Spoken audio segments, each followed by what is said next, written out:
দেখতে পাচ্ছেন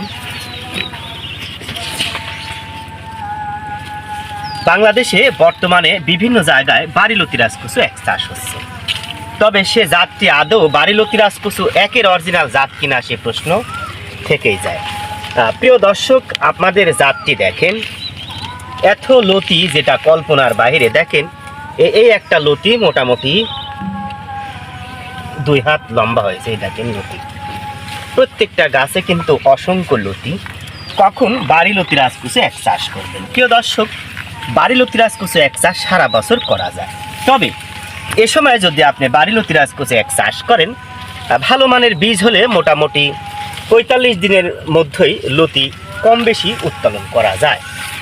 দেখেন এই পাশে দেখেন, এই পাশে দেখেন, সব দিকে কিন্তু একই দৃশ্য, প্রচুর পরিমাণে লতি রয়েছে। প্রিয় দর্শক, আপনারা দেখতে